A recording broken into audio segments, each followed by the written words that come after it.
The alignment cords mentioned earlier are used to help you with correct alignment and ball position. First, slide the longer cord over the shorter one.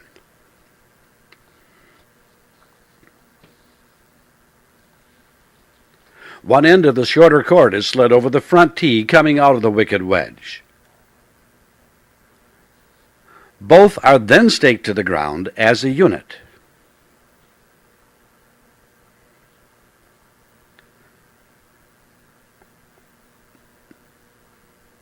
Now stretch the short cord toward the intended line of flight and stake that end to the ground. Go to the rear of the wicked wedge, adjust it so it lines up correctly, and stake it to the ground.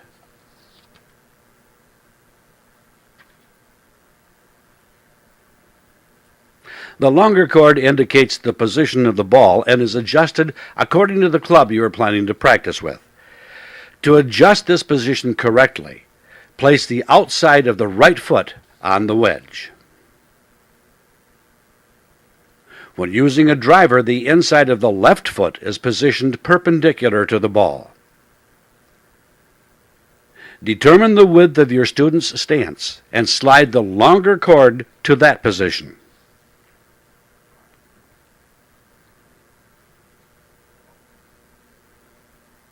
You will want to put a knot at this position so the student can set this up on their own at a later time.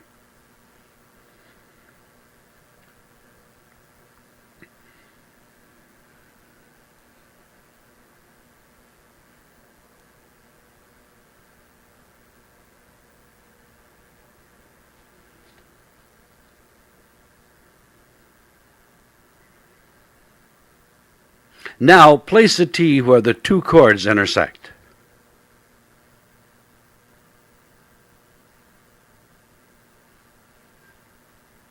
Have your student place the head of the driver in the position where you feel the club should be at address. Now put a tee at the heel of the driver and have your student step away.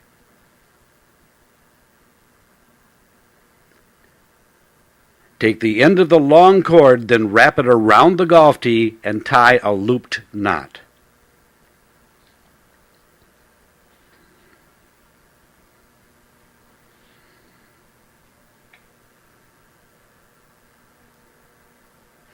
This initial setup will take a few minutes, but once you've established this practice workstation, your student will always return to the exact practice setup position you have established. The practice workstation is now ready for your student to work on developing the skills necessary to hit powerful golf shots.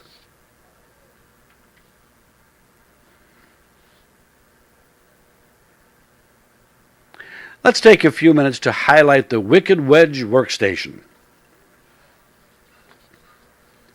The wedge and alignment cords are staked to the ground as a unit.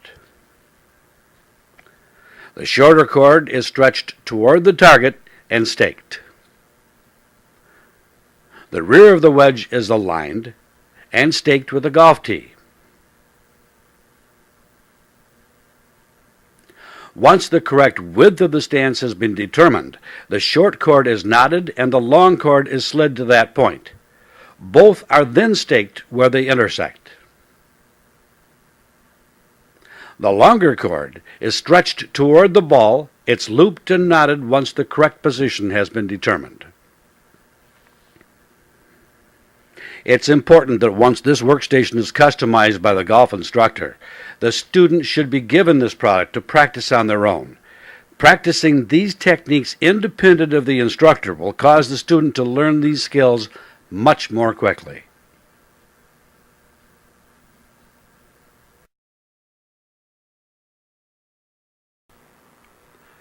The pre-shot routine begins by standing behind the ball and visualizing the ball flight. The student sets the club where the ball will be teed, and then positions the left foot where both cords intersect.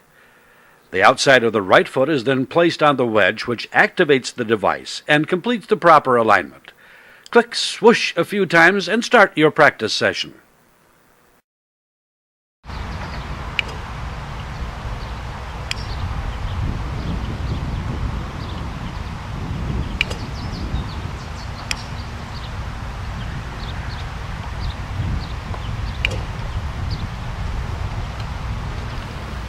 Now let's watch as Riley hits a few balls with the wicked wedge.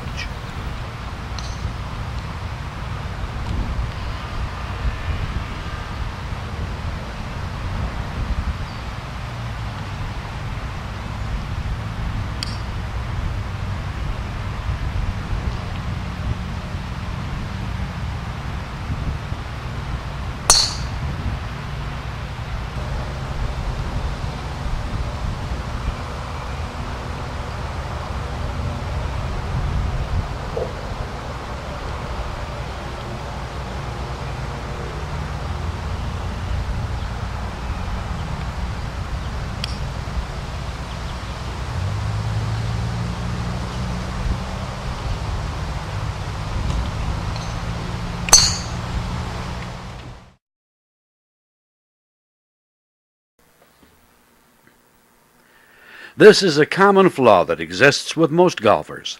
Simply place the wedge under the heel of the foot that is lifting. In this position, you do not want to hear any sound coming from the wedge.